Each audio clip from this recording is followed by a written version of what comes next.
You don't have to be perfect to inspire others. You can inspire people by how you deal with your imperfections.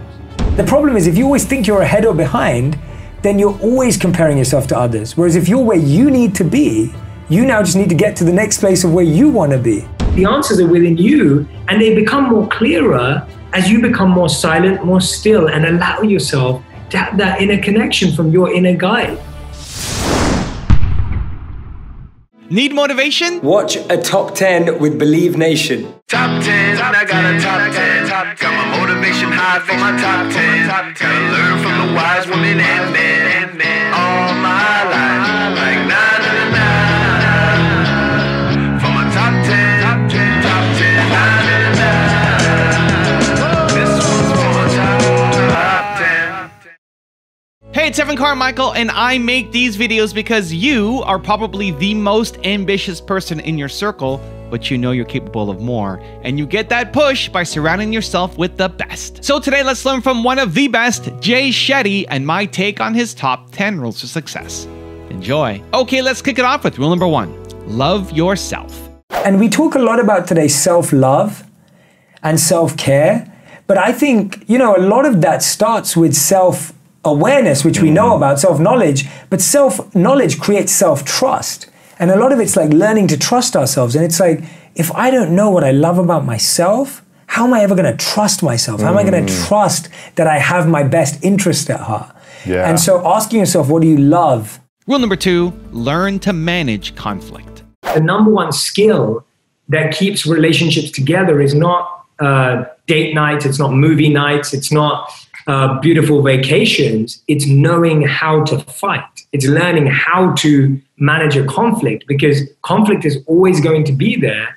And most of us don't have the skills or the emotional capacity to go there. And we kind of think that that's like a bad thing. And I think that's part of it, Brendan, is that movies and music and media have created these negative viewpoints in relationships. Like, you know, the end of a movie, and I'm sure this has been said a million times, but the end of a movie is always happily ever after. Perfect. So it ends at the beginning of the wedding, right? It's like they got married at the end of a movie, when for most love relationships, the marriage is the beginning of the relationship. Yes. And so you're watching it only up until the point two people fell in love and they were happily ever after. And I think that's planted this seed in our mind that, oh, relationships have to look like beautiful and wonderful and roses and this and that. And that is part of it. I love that. I'm a hopeless romantic and I love all of that stuff. But at the same time, relationships require like real honesty and transparency and talking things out that are tough and having those awkward conversations and silences sometimes. Rule number 3, be present with yourself. Who is the person that I need to be, that I can love, that I want to love, that I want to give more love to? Like, what parts of growth are there still available? And there's one thing I want to add, which isn't a question, but it has been a really reaffirming or deepening affirmation for me that I keep reminding myself, and I think it's helped a lot of people that I've shared it with, is literally some days I'll just put my hand on my heart and I'll just repeat to myself, I'm exactly where I need to be. And so true. It's just such a great reminder. Like, if you literally put your hand on your heart and you just go, I am exactly where I need to be, you stop getting lost in the future, you stop worrying about the past, and you realize that everything you need to learn, everything you read right now to make a change, it's all right now, it's all right here.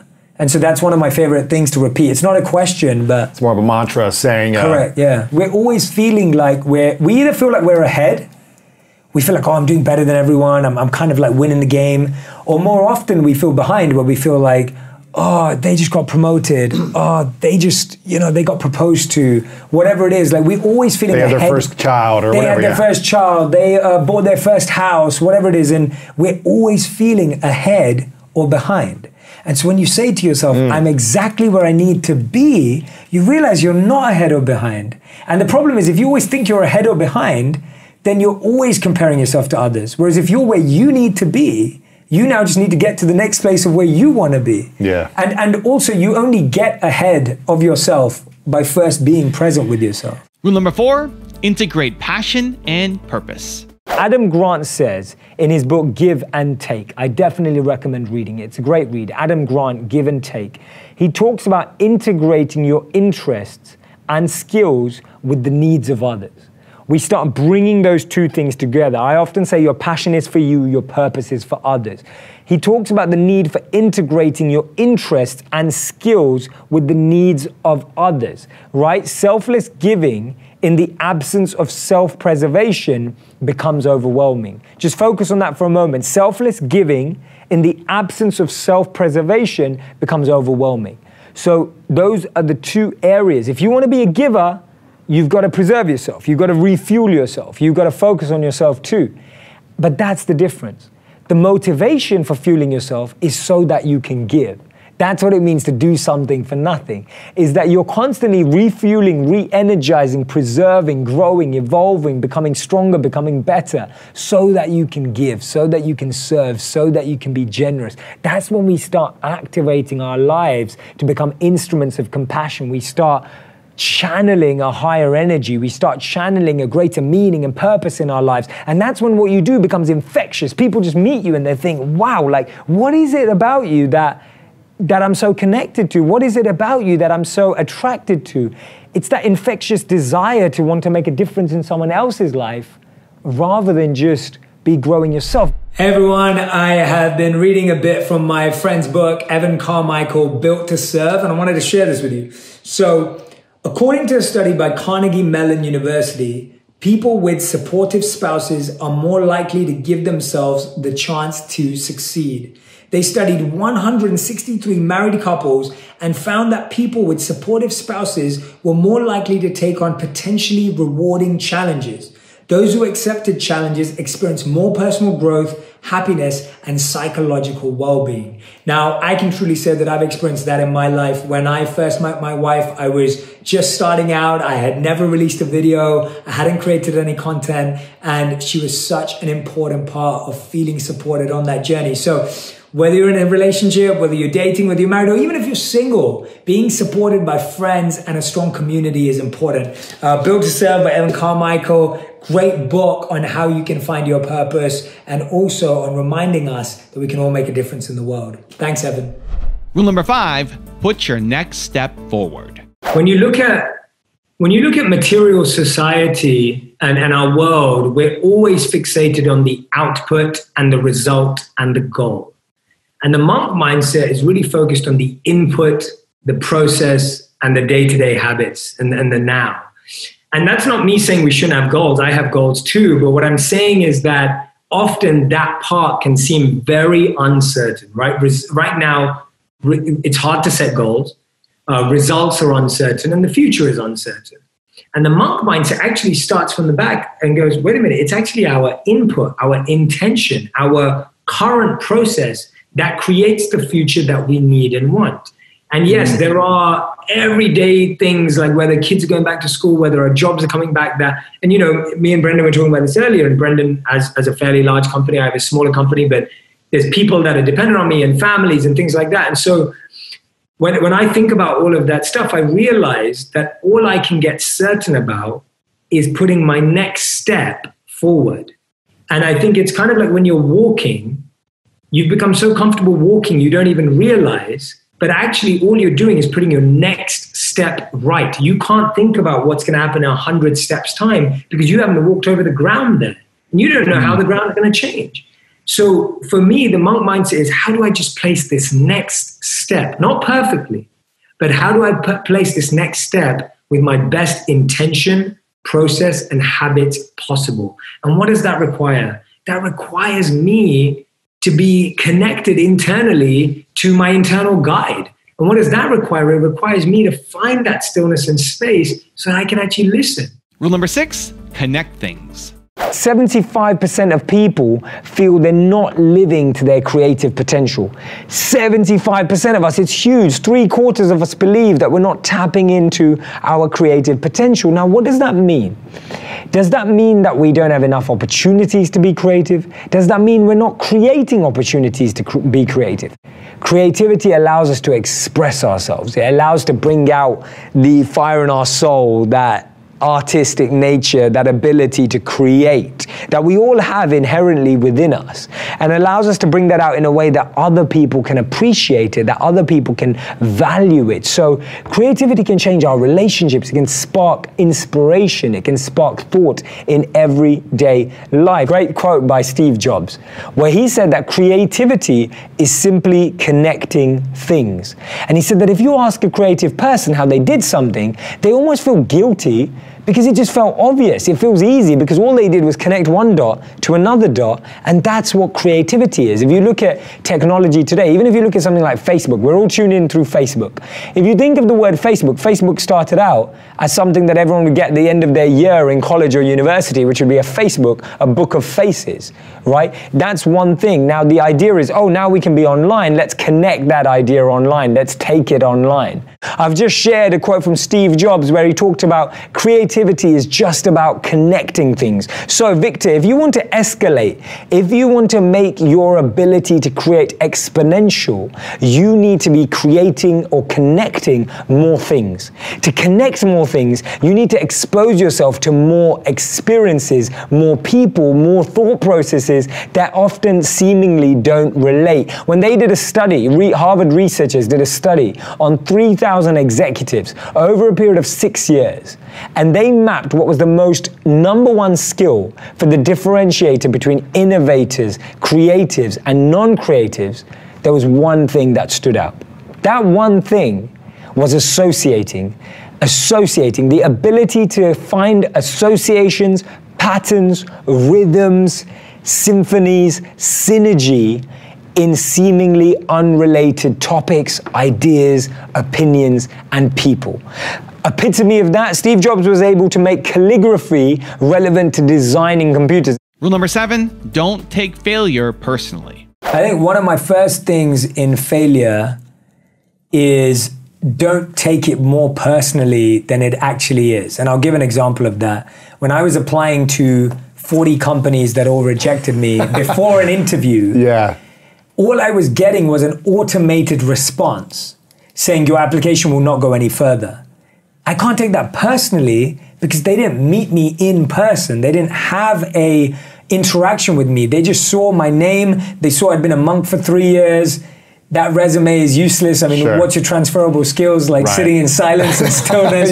Surprise, surprise, no one wants to hire a monk. And so they rejected you, but that's not personal because they didn't meet me in person. Rule number 8, don't seek perfection. You don't have to be perfect to inspire others. You can inspire people by how you deal with your imperfections, right? You don't have to be perfect to inspire others. You can inspire people by how you deal with your imperfections. None of us are perfect. None of us can claim to be perfect. None of us can be perfect all the time.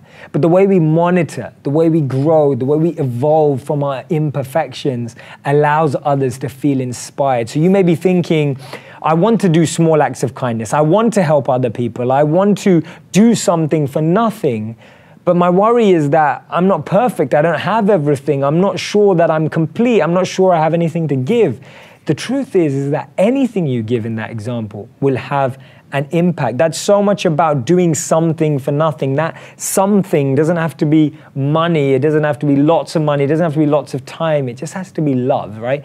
Imagine if everything in life was infused with love. Now, call me an idealist, but I'm okay with that because I truly believe that every intention can be infused with love if you really want it to be. Rule number 9, be still. When you're traveling, if your partner wants to tell you something and you're living a hectic, busy life, your partner will be scared to actually say, Brendan, Jay, I really need to tell you something, because they just think you're too busy and all over the place. Your body and mind are the same way. Your body, your mind, your soul, they want to communicate with you, but they can't communicate with you if you're always rushing around and everywhere all over the place. So the answers are not within me, the answers are within you, and they become more clearer as you become more silent, more still, and allow yourself to have that inner connection from your inner guide. And rule number 10, the last one before some very special bonus clips, is have fun. Fridge, inspire me, do something. I like following instructions. I'm good at following instructions. I'm going to follow this word for word.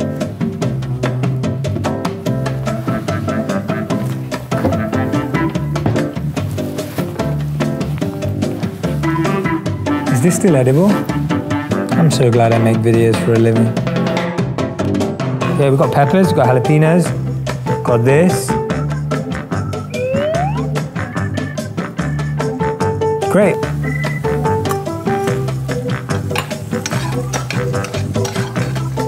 I have no idea what I'm doing, but I don't even know if this is enough stuff. Oh, wow. Oh, crap.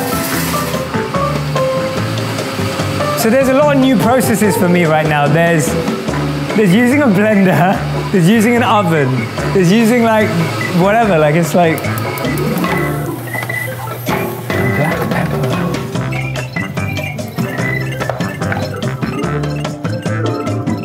Made with love, so that's all that matters, right?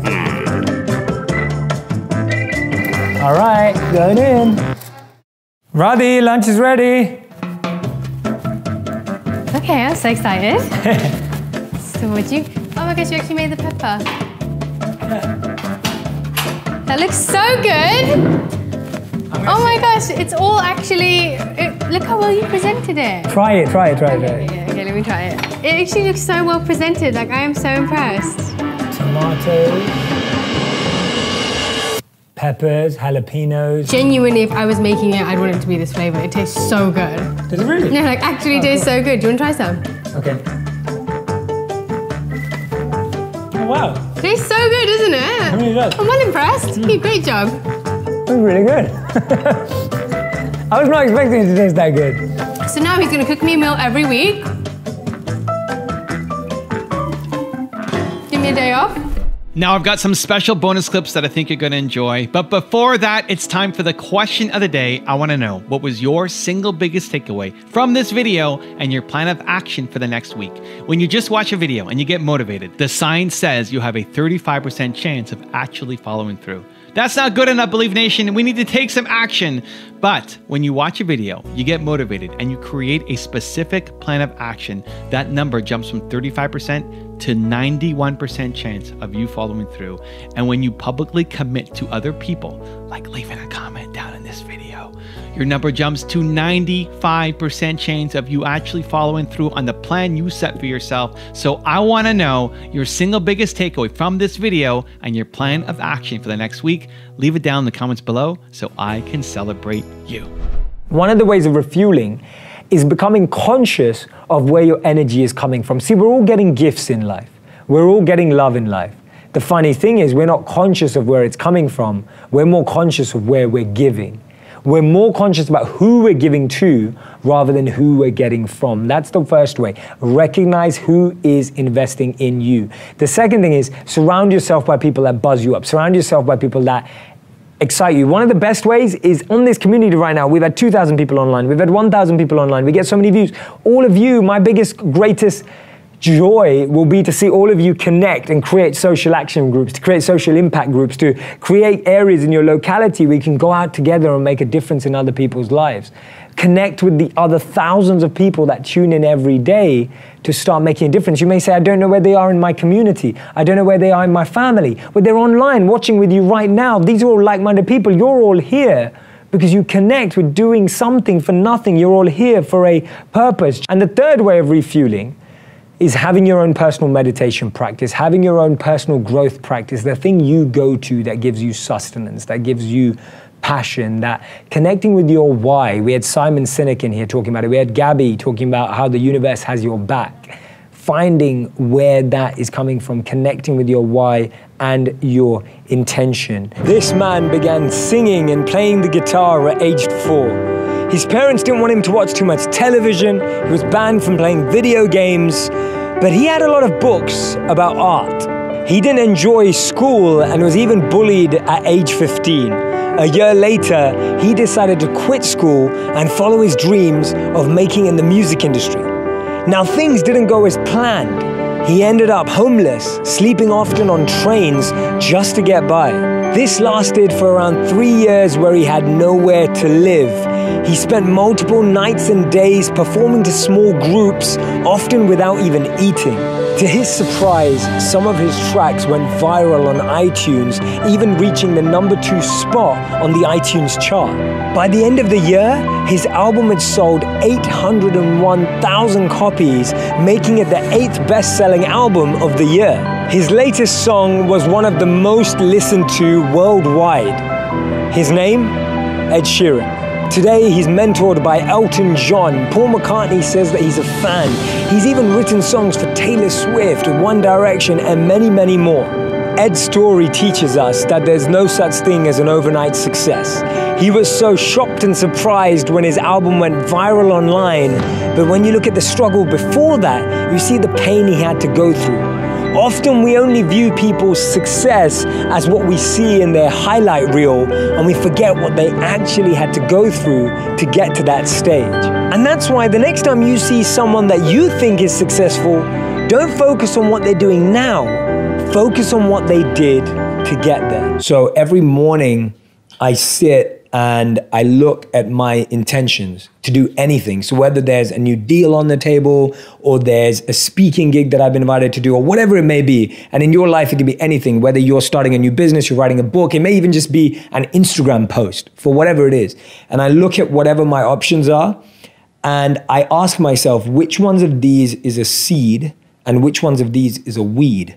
Right. Because the incredible thing in our garden is that weeds end up looking like seeds and can confuse you. 100%. So often that thing that's giving you ego and pride and fame and control and power looks like it's amazing. Right. But actually it's just strangling you. 100%. So every day what I'll do is I'll look at the garden of my life and I will try and unweed my garden. So I'll look at everyone and be like, why am I doing that? And ask myself, why am I doing that? And if the answer is not love, compassion, empathy, growth, right, personal push, sacrifice, service, if the answer is the opposite, greed, money, power, fame, if those are my reasons, right, then I have to take that weed out. 100%. I have to pull it out, because if I don't pull it out, that weed's gonna keep growing. Right. And one day it's gonna be so big, right, that I wouldn't have even seen it. I was looking at life and going, what do I want my life to be about?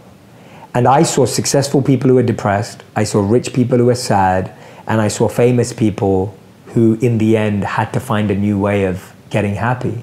And just this week as we're talking, we saw what happened to Kate Spade and Anthony Bourdain, and rest in peace to both of them, and you know, blessings and our best wishes and prayers for both of them. Yeah, and the millions of other people in the world that we don't know about, like, and the people that we don't talk about and we don't see because they're not famous and well known. At 18, I was awakened to the belief and understanding that if I did not focus on my consciousness, there was no such thing as happiness and meaning. If I didn't go inward, there was no chance of longevity in any form, right, because I saw all of this around me. Right. So what I saw in the monks that was different is that they almost had tapped in to the way of the universe. And I'll explain what I mean by that. What I mean is that if you observe the universe carefully, every element in the universe is constantly serving, constantly. The water provides us with energy. The trees provide us with nutrition. The oxygen is just fueling our bodies. Yeah. And it's taking nothing from us. Yeah. You look at the tree, when you take shade of a tree, the tree doesn't say that will be $2. Yeah. Right? The tree. I think about this all the time with air. I really do. Yeah. But yeah, it's so many things. And now we're bottling up air and selling it, right? There's oxygen bars. But the point being that there is every element. The sun is giving light. Yeah. And is growing our plants and vegetables. The rain is growing our plants and vegetables. Every element in the universe is serving. And what I learned as a monk, and you speak about this, and we just experienced it so deeply when we were there, is that the only way to be aligned with the universe is to serve. Because then you're acting in alignment. Because the universe is serving. So when you're serving, you are now in the universe. You're now with the universe. The universe is your ally. Whereas as long as you're trying to serve yourself and be greedy, you're now working against the universe. So when people talk about like the universe has your back, or you should work with the universe or be aligned with the universe, that's what it means. Universe isn't about, oh universe, I want a big car, like give it to me. That's not being aligned with the universe. Right. Being aligned with the universe is choosing service. The stories acclaimed to Alexander the Great. It could be anyone. And I would if that's not true, then I would just listen in and think of any great warrior or any great emperor or someone who achieved a lot in life. And so the story is of when he's on his deathbed. And when he's on his deathbed, it's said that he had 3 wishes. And those 3 wishes, when his ministers asked him what he wanted, was that he wanted him to be carried by all the doctors to his funeral. So he wanted his coffin and his body inside the coffin to be carried by all the doctors, the best doctors, to his funeral. The second thing is he wanted that path to be laid with everything that he'd gained in life, all the jewels, all the riches, all the money, everything. And the third thing he wanted was that he wanted his coffin to be left open so that you could see his hands on either side. Right? And the ministers looked at him and said, that is the most morbid thing in the world. Like, this is your last wish and those are your 3 wishes. And they said, why are they your 3 wishes?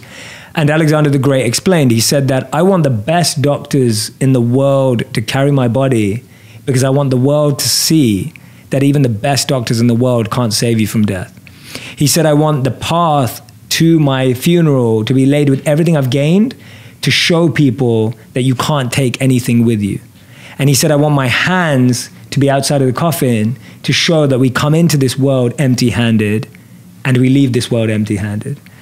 And that's one of my favorite stories, and what I try and imbibe in my videos and live by is that I believe that we all have a finite number of breaths and we all get an opportunity to make them count.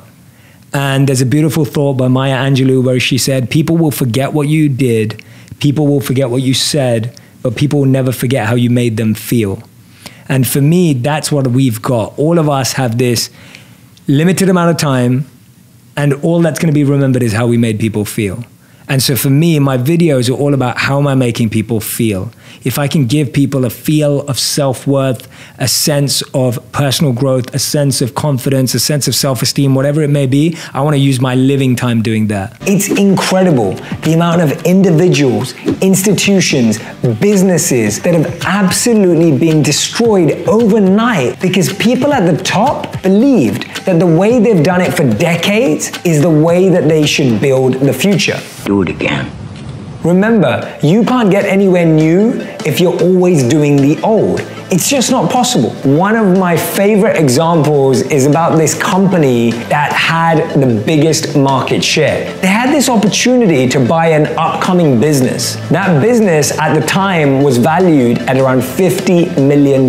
This large company could have bought this small company for $50 million. They said no, they turned it down. They didn't believe that streaming and online movies were the future.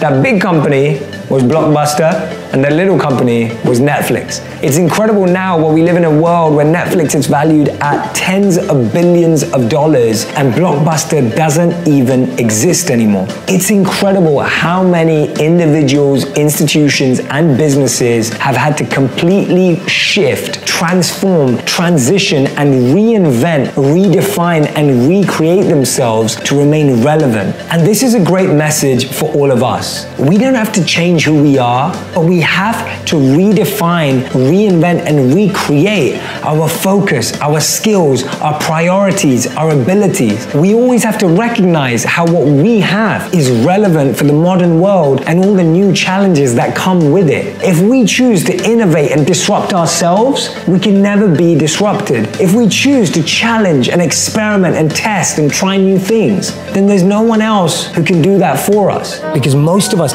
can't see ourselves in people, so then we try and fit ourselves into the boxes that we do see. So it's by a philosopher and writer named Cooley, and he said that today I'm not what I think I am, I'm not what you think I am what I think you think I am. And just let that blow your mind for a moment. It's so powerful. I'm not what I think I am, I'm not what you think I am what I think you think I am. So we live in this perception of a perception of ourselves. Hence, my identity is made by what my parents think I should be. My identity is made up by what my college or university thinks I should achieve. While you're living in that bubble and that echo chamber, getting to what you really want to do is impossible. And often the advice I give to people today is fast forward where you are, look at yourself in 10, 15, 20 years' time, and ask yourself the question, is that where I want to be? If you're in a company, look at the person who's 20 years ahead of you and ask yourself, is that where I want to be? If you're in a startup, look at where other startups have got to in similar roles and go, is that where I want to be? And if the answer is no, then you need to find a new path. We should actually be extremely grateful that some things don't work out the way we once wanted them to. When we get rejected or we fail or things don't go our way, we feel we're further away from our goal. But sometimes it's in those moments that we have the greatest opportunity to reflect, refuel, and refocus. It's in those moments that feel like the death of our dreams that our truest potential is actually taking birth. If a door doesn't open, it's not your door. Often we're trying to climb ladders that are not ours to climb. Is your dream really your dream? Are you chasing what you truly want? I remember one of my mentors telling me that in our pain, we find our greatest power. Success is not built on success.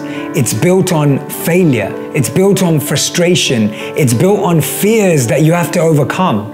Sometimes it takes a good fall to really know where you stand.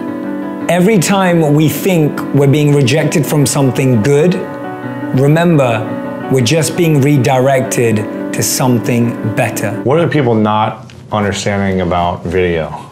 Okay. What are they not understanding about how powerful it is for their business, their brand, and ultimately their message to impact people? It's always that same question. What's the ROI on social media?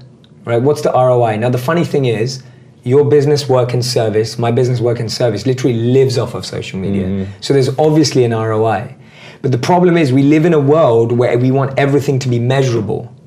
And there's a beautiful Einstein quote that says, not everything that counts can be counted, and not everything that you can count counts, right? And we live in this world where everything needs to be measured. Like, oh, that video has 1 million views, how many sales did you get through that? But it's like, life doesn't work like that. There's a load of adverts and billboards on the street that the biggest brands pay for that don't convert into direct sales. Do you think that Coca-Cola looks at the billboard out there and goes, how many people saw that advert today and how many people bought a Coca-Cola because of that advert? They don't have that number. It doesn't exist. And they're one of the biggest brands in the world, but they still do it. So social media, video is just a new billboard. And the biggest brands know that the more you see it, like, I mean, this is funny, I saw this today. I saw a big billboard outside of my hotel that has all the Jenners and the Kardashians wearing their Calvins. Have you seen it? Yeah. Right, I saw it straight away this morning. Then I saw it on Instagram, and then I saw it everywhere. So already, I've seen it in 3 places. Now, I don't need women's Calvin underwear. But the point is that I've seen it in 1 million places. So anyone who's not using video hasn't understood that more people are gonna see video than anything else. And not just that, video is so much better than a billboard. You can say so much more. Right. So for me, it's just a lack of seeing opportunity. There's a great, I think this is a old tale, it's not true, but it's told that when Nike first went to India, they went there, and it's not Nike, it's any sneaker brand, it's a nice story. And when they first went to India, they saw everyone was barefoot. So the first reporter came back and said, oh, there's no market there because no one wears trainers. And then the second reporter went there and he said, oh, no one wears shoes. And then he came back and says, we've got a huge market out there, right? And it's the way you see it. That someone saw no one wearing shoes as no market, but another person saw everyone not wearing shoes as a market. Right. And that's what video is. That you can sit here and debate the ROI on video for as long as you want. But the truth is, every major brand has invested in a front window that may not translate to direct sales or work or whatever it is. Right. But it does. Do you think every brand should be using video? Every brand should be using video. Awakening signifies that we're asleep. When you say we have to become woke or awaken or any of these words that we're using now, rising above, it all means that we're asleep. So even though we think we're awake, we're saying we're consciously asleep. Yeah. And therefore, the earth, people around us, conscious creators, everyone you've mentioned, are simply all trying to wake each other up. And we all know that when you don't wake up in the morning, the alarm just has to get louder and louder and louder. And if the alarm doesn't get louder and louder and louder and louder, we don't wake up. And so if you see the earth in a state of emergency, if you see the environment in a state of emergency, if you're looking at the world in a state of emergency, it's because the alarm's just getting louder and louder and louder and trying to say, wake up, like wake up, you know? And so for me, that's the process that we all need to go through. Just as it's tough to wake up in the morning after you've been out to a party, you've had too much to drink, you've done something that you weren't proud of, or you've wasted your time, just as it's hard to wake up every morning when you've done that the night before, it's hard to wake up consciously when that's all you've done for lifetimes, like when that's all you've done for your whole life. Yeah. That's how hard it is. And I think that's why we struggle, because we all know how hard it is to just wake up the next morning when you've had a late night. Yeah. Imagine you've been having late nights in your consciousness for a long period of time. I think the big thing is we all are looking for role models when we're growing up. Like I feel like we all had someone we looked up to. And I was just fortunate, and I have to owe it to fortune and grace that I was so fortunate that when I was 18, one of my role models became a monk. Because my role models were celebrities, CEOs, entrepreneurs, incredible people who are achieving a lot in the world. But when I met him, I got to meet someone who was truly happy. And I think we meet a lot of people who have a lot of money, who have a lot of success at a young age, but you rarely meet someone who's truly happy. And I think everyone who's listening right now or watching will be able to remember a time when they felt they met someone who is happy. And I'm sure that's a rare memory, but it exists. And I was so captivated by that happiness that I felt this person was experiencing that I was like, I want that. You know, and you feel that, like, I always say that it's always the common denominator in the room. If you're in a room with someone who has millions of followers, you'll be like, oh, I want that. And if you're in the room with someone who has a yacht, you'll be like, oh, I want a yacht. And if someone lives in a fancy home, you'll be like, oh, I want a fancy home. Like, we always want what we feel in the room. Like, the person who has the most in the room becomes the most desirable. But for me, I was so fortunate to be in a room where someone was happy, and that became the most desirable thing. And I was just seeing around me, I was aware that I was looking at people around me who had money but were sad, who had the love of everyone in the like relationships, whatever, like the best looking partners, whatever, and they still were sad. And I was just looking around me at 18 and observing that I couldn't meet someone who's really happy apart from this guy. And so it's like, I want that. So I ended up spending all my summer holidays from aged 18 to 22, half of them in bars, steakhouses, and working in the world of finance in London, and the other half living as a monk in India. So I call it my first ever split test, or my A/B test, where I was literally like, I'm gonna live the paradox. Like, I'm gonna go from living up large, like, you know, having fun, having the best relationships, drinking, going out, whatever it is, and I'm gonna compare that to the opposite. And I can totally say by doing that experiment 4 years later, I was convinced that the experiment of living as a monk was more meaningful, more purposeful, and made me more happy. So I was like, it's a no-brainer. So that's how at an early age, it was just an experiment. And that's why my consistent recommendation to anyone listening is experiment with stuff, like try stuff out, go and live it for a week, live it for a weekend. Don't just think about it in your head. Like, get out of your head and get into action. So if I just thought about it, I probably wouldn't have done it. But getting to experiment with it taught me so much. Scientists have known for some time that changing your body through actions like smiling, sitting up straight, and relaxing can change your mental and emotional responses. When we change our body to sit up straight, to smile, to connect with others, to engage with presence, we automatically change the responses in our mind. We allow ourselves to feel better, to think better, and to live better. It's incredible to know that simple changes in our body language, in the way that we're sitting, can impact our emotional mood states. So much more insightful research has been done into this space, but if you can just take a simple step today to change your posture, to add a smile, and to relax a little, you'll see how much your mind will be at ease. And the biggest pressure I think we feel is we're rushed by other people's timelines. We're rushed by the success and achievement of people around us, or we're rushed by the supposed success and achievements of others we see on social media. And the biggest thing I'd say is give yourself permission to take time. Give yourself permission to recognize that living your passion and creating a purpose takes time. For some people, they've waited till 30 or 40 or 50 or 60. We want it to happen in our 20s.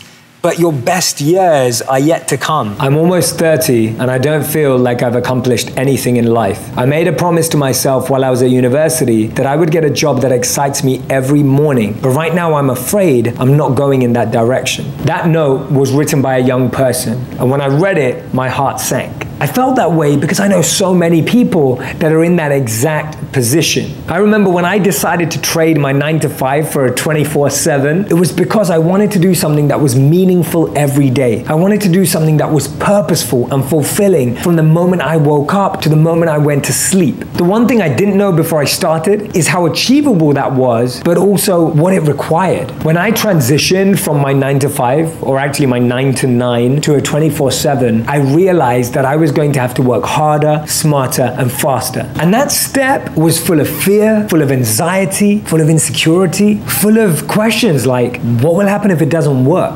What will people say? Should I just have stayed where I was?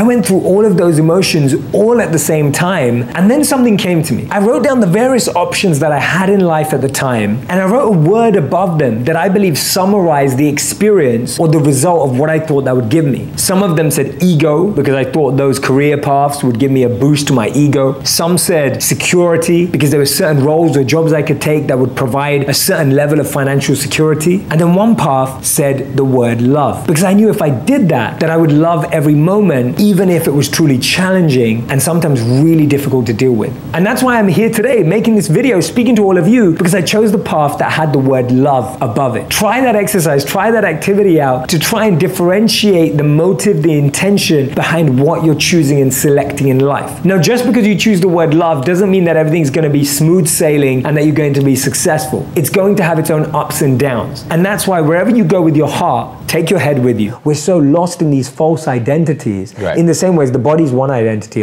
and then the second identity is, oh, well, I'm from the US, you're from the UK. I'm from India, you're from Africa.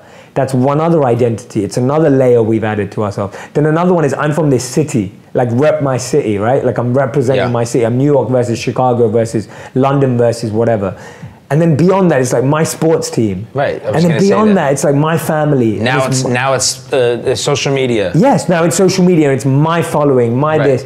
And it's like we're constantly ruining our own understanding of our own real identity by putting on fake costumes. Yeah. And it's like becoming a method actor. Right. Like, we're all method actors where we're lost in the identities we've created for ourselves. Yeah. So I often like to think of it like Inception. Yeah. Like, we have lost ourselves in an identity, in an identity, in an identity. Right.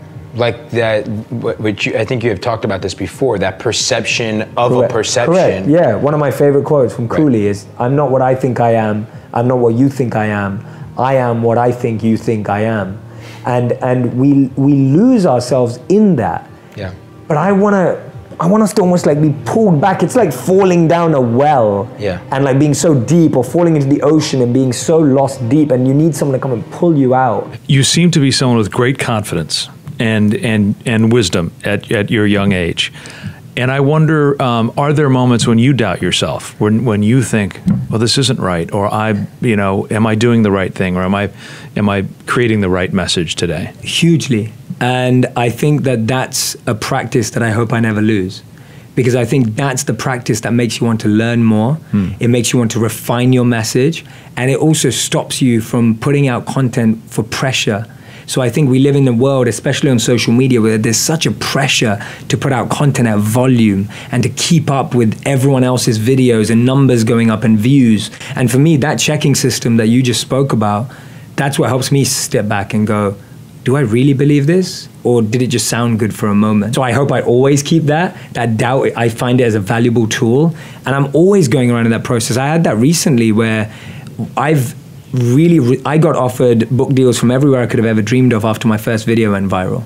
And I've resisted signing with anyone because my personal goal is to write a book that I actually believe in and not write it just because it's going to sell well. And so a lot of people are like, you're taking too long, but I'm just like, but it's a book. Like, people are going to pay money and spend their time to read this book. The content has to have substance, and I have to really feel like I've crafted something of value. So I love that. I love that I doubt myself, and I hope I never stop. Have you ever seen someone successful or famous and thought, I could do that better than them? So what's the difference? Why is it that they're out there achieving their goal while you're not able to? See, people underestimate the value of volume, the potential behind how many doors are you ready to knock on? How many tweets are you willing to send? How many people are you willing to ask for help and ask for their guidance and steers? We hardly achieve anything the first time we try. The people that have made it, it's on their 10th, 20th, 100th, sometimes 1000th attempt.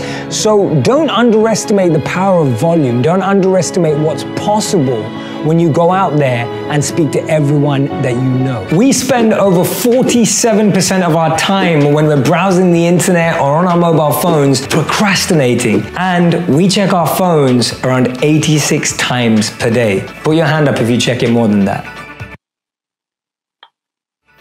So it's no surprise that we all face distraction. We all experience distraction. We're all plagued by distraction. But often we think that the opposite of distraction is focus. We think that we need to become more focused. We think that if we're focused, we'll feel less distracted. We feel that if we're able to draw our energy in a certain direction and force ourselves to absorb in an activity, then we won't be as distracted. But this is just not true. The opposite of distraction is actually not focus. The opposite of distraction is, wait for it, attraction. Let me explain what I mean. When we're attracted to something, we're completely fixated, we're completely absorbed, we're almost addicted and obsessed to that visual, that song. What we really need to do is increase our attraction. When we're attracted to something, we're naturally focused. We're naturally able to be present. We're naturally able to bring our attention and our energy to that task, that project, that person.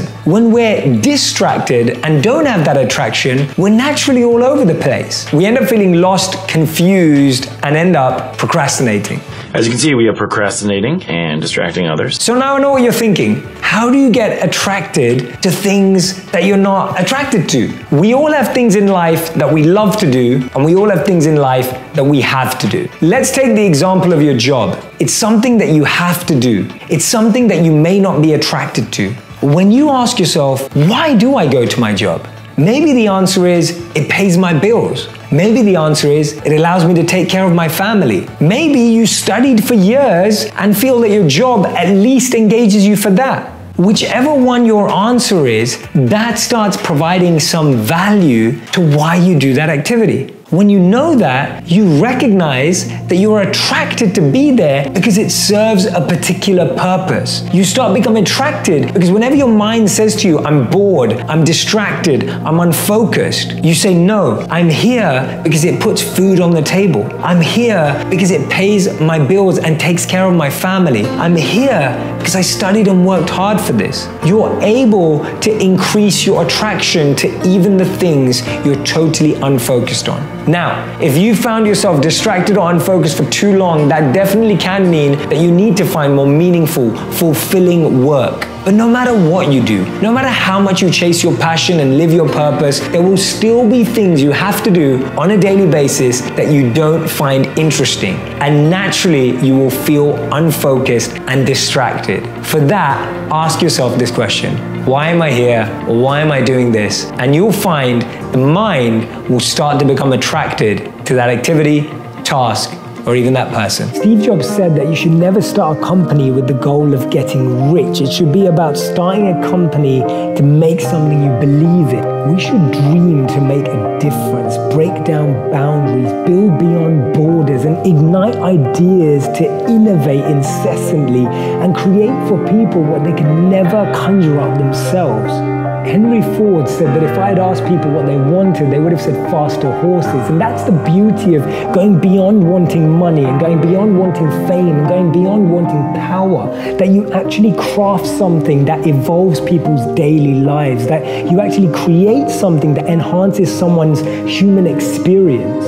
People respond to people who want to do more than just gain for themselves. We're attracted by selflessness. We're attracted by renunciation. We're attracted by the quality of when people want to give rather than take, when they want to share rather than keep, and when they want to do and serve rather than just hold. Steve Jobs said, being the richest man in the cemetery doesn't matter to me. What matters to me is going to sleep feeling like we've done something wonderful. When I was 22, I decided to turn down my corporate job offers and go and live as a monk in India for 3 years. And half our days was silence and half of it was service. So we meditated for half the day and the other half we were trying to serve humanity and make a difference in the world. Wow. So that is why you decided to not just be in India and be a monk. You decided it's better to be able to share this knowledge. Yeah, well, when I left and came back, I was in debt. I moved in with my parents, age 26, and I was trying to figure things out. But a lot of my friends now worked at large organizations and they were going through stress and burnout and pressure. And so they started to invite me to speak at their companies about everything I'd learned as a monk. And I started to do that, and I started to see impact inside these organizations. But I really felt, I was like, this knowledge and wisdom needs to reach everyone in the world. It needs to reach further than just corporate boardrooms. So in 2016, only 3 years ago, I started making these videos, which were these wisdom bites. And thankfully, to all of you and many others who've watched them, they started to spread. And Arianna Huffington was someone who really supported them and gave me an early tipping point too. I'm not telling you to not work at a corporate. I think corporate experience is great. What I'm saying is, don't lose this voice. Work till 6 p.m. every day, then go home and work on what you actually care about. Use your weekends to not be on Instagram and actually do what you care about. When you do that, you're investing in your meaning. You can be making enough money and make the switch. That's what's up for all of you who have a great degree, have a great education, you've got that job lined up. Use it. Just don't become a servant of that job. Don't just say, oh, I'm in prison now, I'm just gonna use my weekends to hang out. If you do wanna do that, that's cool too. If you say to me, Jay, actually, whatever you're saying, I don't even want that. I just wanna hang out and have a good time. I don't even want meaning or purpose. That's cool with me too. But if you wanna be happy and you wanna be fulfilled and you wanna have an impact on the world, then use your time wisely. I used to go home after my corporate job at 8 p.m. and edit till 1 a.m. on my own every day. So do your job, get a job if that's where you need to go with it. If you can't go all in, be safe, be secure. But then don't waste that time on not doing that and then complaining that you don't have what you want. This 2-year-old girl was watching a cartoon in her parents' living room. At one point, one of the cartoon characters started to cry. You could actually see the tears coming out of their eyes. This young girl grabbed a tissue from the living room, walked up to the television and started to wipe the screen, trying to wipe the tear of this cartoon character. It was an incredible show of kindness, compassion, empathy, and love from this 2-year-old girl. She truly believed that the cartoon character was crying and that her with the tissue would be able to wipe away its tears. It was one of the most beautiful things I've ever seen. And that was when I realized that we're wired for generosity, but educated for greed. When we're young, we have this energy to give, to serve, to be compassionate, to be loving, to be kind. But as we go through life, when we're faced with people being extremely challenging, when we're faced with manipulation, when we're faced with people we don't trust, that also makes us close up. I gotta pick a cabinet to hide in. What can you do today that can make a difference in someone else's life? What could you say to someone today that would absolutely change their week or their year? What is the one thing you can do that can truly change the experience of even just one person on the planet? I have to think about it. My favorite quote from Muhammad Ali is that service to others is the rent we pay for our room here on earth. There's a thought that I love which says, you know who you are when no one's watching. Like what you do when no one's watching, that's who you are. Yeah. So we all know when we're alone whether we choose meditation or Netflix. Like we know when we're alone whether we choose, for a lot of people out there, whether they choose reading books and learning or pornography, right? You know when you're alone what you choose. Yeah. And I think that really helps you overcome your ego, because when we reflect on ourselves when no one's around, that's when we're truly uncovering who we are. One of the points, that, and I'm getting to the ego point, but, and I loved what you just said now, that if you sat here and said, I have no ego, you can't say that. And I agree with the same for myself. If I sat here and said I had no ego, that would be a complete lie. And there's a beautiful story of Benjamin Franklin, that he had his 13 precepts before he died. He had 13 qualities that he wanted to attain in life before he passed away. They included things like integrity, simplicity, honesty, virtue, etc. So these were his 13 set. And at the end of his life, he was asked, which one did you not attain? And he said the 13th one. And they said, what was that? And he said, humility. And that, for me, almost means that he conquered it, because, you know, he was able to accept that he didn't conquer humility. That's almost like how he ended it. Yeah. And I was like, this is amazing, you know? And it's true story. And 13 Precepts are great. Read the book. It's there, Benjamin Franklin's book. And so the reason why I'm sharing that story is because the way you overcome your ego is to recognize that you're simply a channel or an instrument. When you recognize that you're an instrument, and whether you believe in the universe, whether you believe in power, whether you just believe in mentorship, you recognize that everything you're giving is because someone's given to you and someone's given to that person. And therefore you're becoming a vessel, an instrument, a vehicle for the greatest powers in the world, and just being a channel for that. And that allows you to feel two things. One thing is you feel liberated, because now it's no longer your burden. It's not like, oh my God, I've got to be the most amazing person in the world. It's not like, oh my God, it's all on me. You're actually like, wow, actually, yeah, I learned from that teacher and that teacher and that teacher and that teacher. And now I'm just a vessel for everything that I've gained. And I'm able to channel it and transfer it to others. So it liberates you from the pressure and the burden of like, oh my God, like everyone's expecting me to give the best talk of my life. Like, you know, but when you realize that you're not, you're just a channel and you're just a transfer mechanism. And the second thing that it does is that it allows you, whenever your ego gets in the way and says, yeah, we're doing well, like I did that, you start recognizing and you get perspective and gratitude on the fact that, no, actually, I'm going to pass this, whatever good's happening in my life, pass it to my teachers, pass it to the people that shared it with me. Because there is no one who is self-made. We talk about self-made millionaires. There is no one. That word shouldn't even exist. Yeah. Because none of us are self-made. I'm not self-made. You're not, like, and that's not a. It's a cool term, though. It's a cool term, but it's definitely not true. Yeah, and it's not true, and it's not a diss. Like I'm not criticizing it. This is not like a slight dig at anyone for using the terminology at all. All I'm saying is just that if we all truly reflect, and I don't want anyone watching to think I have to be self-made, because if you have to be self-made, then you're going to have to self-fall too, right? And everything will be self, and you'll fall on your own and you'll rise on your own. One thing I've been observing is that achievement or ambition is broken down into 5 stages. Learn, experiment, perform, struggle, thrive. Right now, the challenge with all of those is that we want to thrive all the time. We want to be in thrive zone. We want to be winning those awards, getting those views, getting those messages, getting those likes all the time. We want to be noticed and recognized. But actually, if we took a step back, we realize we need to be learning, we need to be experimenting. And so what happens is that we get confused by where we are, and so our expectation of what we want is totally blurred, and we start chasing a false reality. And that's why we find that we get disappointed and confused when we know we should actually be performing. We actually need to do, we need to act, rather than chasing that thriving feeling all the time. So next time you think things aren't working out, next time you feel you're not on the right track, step back and ask yourself, should I be learning? Should I be experimenting? Should I be thriving? Should I be performing, or should I be struggling? And that one comes around a lot more than you can imagine. So how do I find my passion? My simple model, which is the Dharma model.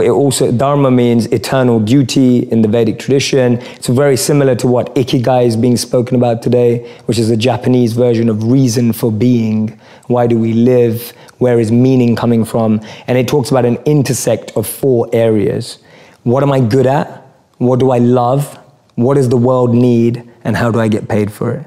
To me, those 4 help you unlock your passion. When you find the intersect across all of those 4, you're making your passion your purpose. You'll unlock your passion, you'll find your purpose. This is path 1. There's 2 paths. Path 1, I find my skill set and I engage it to help other people and become better at it.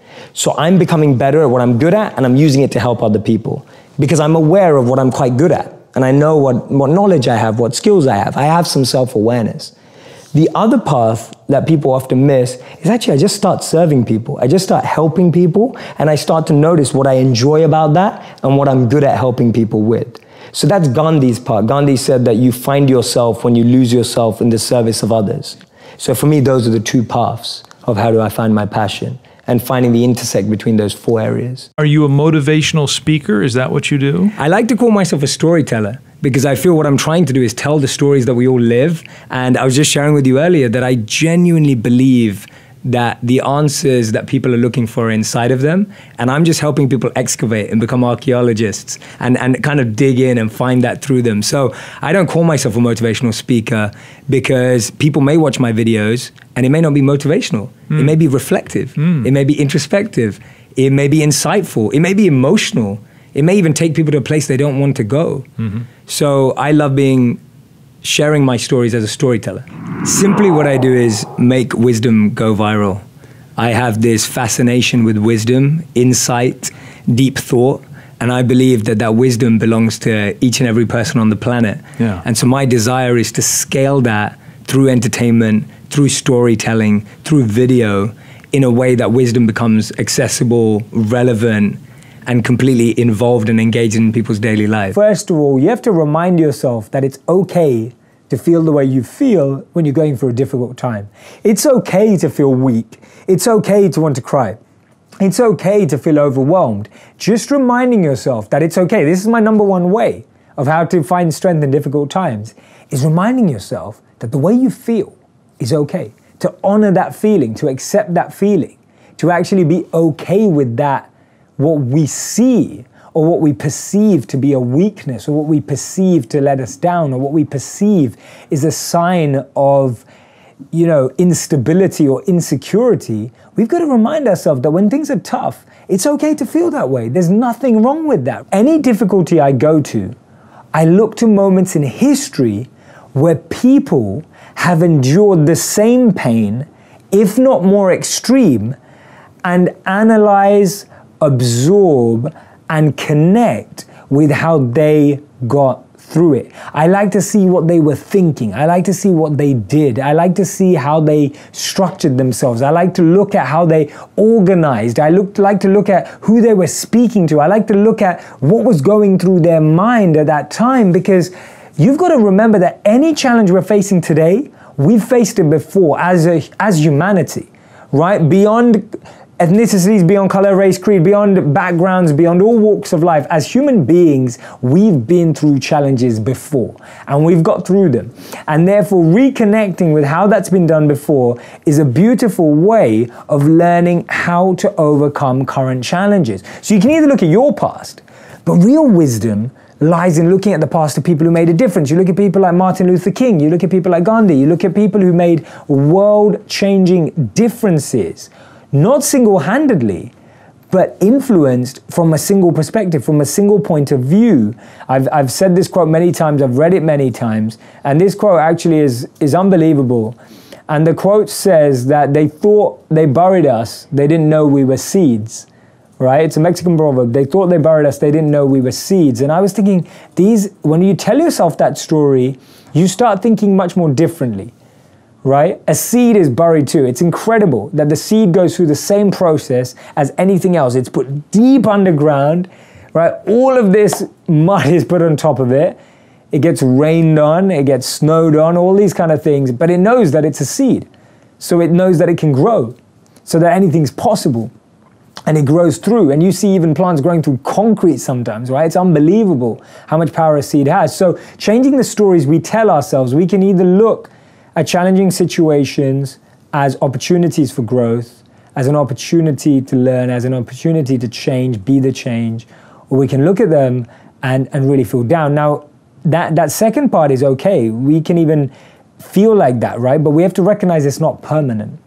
We've got to accept that none of our feelings are permanent. They don't need to be permanent. It's a choice. So if you need to vent, vent. I was saying to someone yesterday, if you need to vent, vent. If you need to rant, rant. If you need to complain, complain. If you need to share how you feel, do that. But recognize that those feelings are not permanent, and it will be amazing when we realize we are seeds, right? That is the most powerful way of finding strength. In the middle of 2009, he was the software engineer that no one wanted to hire. He had 12 years of experience at Yahoo, but he was rejected by Facebook and then rejected by Twitter. He'd been to a great university. He had a great CV. But he decided to team up with one of his alumni members at Yahoo and started to create an app and focus on the startup space. In 5 years' time, he sold that app for $19 billion to Facebook. Believe it or not, that was Brian Acton, the co-founder of WhatsApp. When he was rejected from Facebook, he said it was a great opportunity to connect with some fantastic people. I look forward to life's next adventure. When he was rejected by Twitter, he responded by saying, worked out, it was quite a long commute. It's so interesting to see that someone rejected from two of the top internet companies actually responded with humor and actually responded with positivity. This lady was diagnosed with clinical depression. Her marriage had failed and she was jobless with a dependent child. She was on a 4-hour delayed train journey from Manchester to London when she came up with this idea, and she started to write this book about this wizard.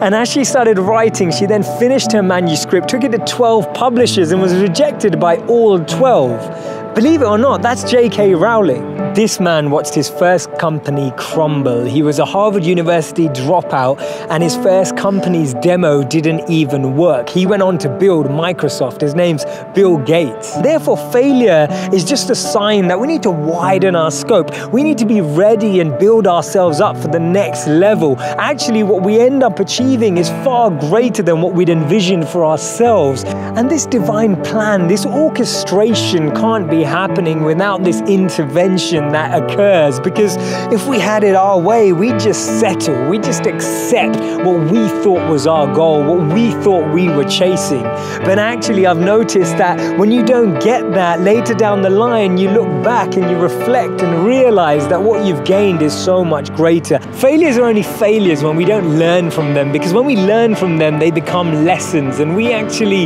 extrapolate all of these teachings and actually get more insight into how we can improve the way we work and how we can actually drive with a different energy. The challenge we have is that we only talk about people's failures when they succeed, and that's why they become this taboo, or we feel like their failures never happened. We need to share these stories earlier. We need to bring out these stories and experiences on the journey so that people who are on the journey can actually follow in those footsteps. And that's why Steve Jobs said you can't connect the dots moving forward. You only can when you're looking backwards. There's a beautiful story of Benjamin Franklin that he had his 13 precepts before he died. He had 13 qualities that he wanted to attain in life before he passed away. They included things like integrity, simplicity, honesty, virtue, etc. And at the end of his life, he was asked, which one did you not attain? And he said the 13th one. And they said, what was that? And he said, humility. The reason why I'm sharing that story is because the way you overcome your ego is to recognize that you're simply a channel or an instrument. When you recognize that you're an instrument, and whether you believe in the universe, whether you believe in power, whether you just believe in mentorship, you recognize that everything you're giving is because someone's given to you and someone's given to that person. And therefore you're becoming a vessel, an instrument, a vehicle for the greatest powers in the world, and just being a channel for that. And that allows you to feel two things. One thing is you feel liberated, because now it's no longer your burden. The second thing that it does is that it allows you, whenever your ego gets in the way and says, yeah, we're doing well, like I did that, you start recognizing and you get perspective and gratitude on the fact that no, actually I'm going to pass this, whatever good's happening in my life, pass it to my teachers, pass it to the people that shared it with me. Because there is no one who is self-made. We talk about self-made millionaires. There is no one. That word shouldn't even exist. Because none of us are self-made. I'm not self-made. You're not. Like, all I'm saying is just that if we all truly reflect, and I don't want anyone watching to think I have to be self-made. Because if you have to be self-made, then you're going to have to self-fall too, right? And everything will be self, and you'll fall on your own and you'll rise on your own.